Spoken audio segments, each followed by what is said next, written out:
Hey everybody, Mr. W here. Today's lesson is how to multiply mixed numbers. An example would be 4 and 2/5 times 3 and 1/4. Mixed numbers are numbers that combine a whole number, for example 4, and a fraction, like 2/5 to make 4 and 2/5. We will be using a strategy of improper fractions today to multiply the mixed numbers. Remember that improper fractions are fractions where the numerator is greater than the denominator. For example, the 14 is greater than the denominator of 3. In the models, each of those sections is 1/3. That's where we get the denominator of 3. If you were to add up all of those sections, you would get a total of 14, which is where we get our numerator of 14 over 3. Remember that an improper fraction can also be expressed as a whole number if you like. In this case, 4 and 2/3. The 4 would be the 4 total orange sections, and then the 2/3 part is that last part to the right where only 2 of the 3 are shaded for our whole number of 4 and 2/3. Our strategy today to multiply mixed numbers has 3 steps. First step is we're going to change our mixed numbers into improper fractions. 2, we will multiply the improper fractions. And 3, we will change the improper fractions back into a mixed number for our answer when we're done. Okay, our first step is to change mixed numbers to improper fractions. Let's start with the 4 and 2/5. How we do that is we multiply our denominator of 5 in this case times our whole number of 4. We'll be working in a clockwise direction like you see on the red arrow. Then we will add the numerator, in this case 2. The calculations look like that. 5 times 4 is 20 plus 2 is 22. That becomes our numerator, and then our denominator stays the same, and we have the improper fraction of 22 over 5. Let's do 3 and 1/4.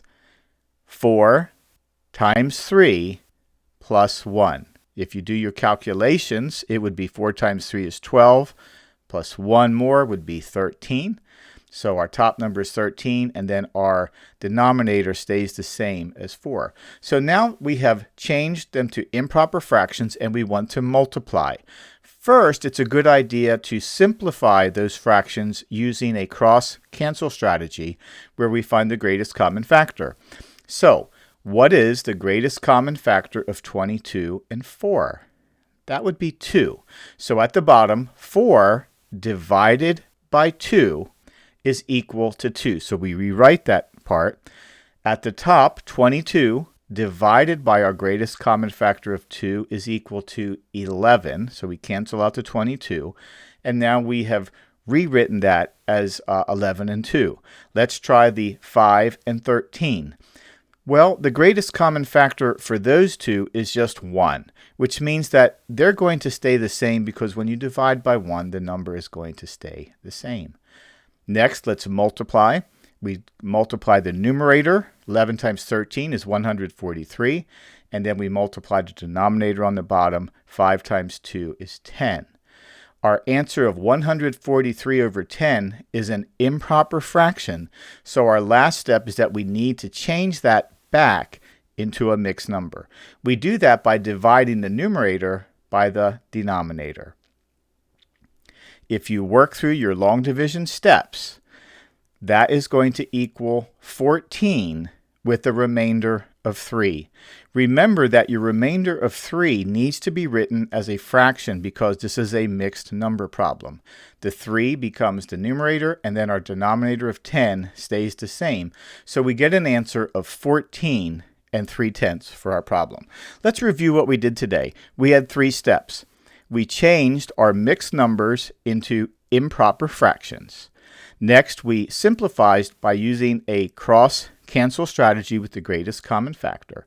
We multiplied, get that in there, our numerators and denominators to get an improper fraction, and then we took the improper fraction and used division to change it back into a mixed number.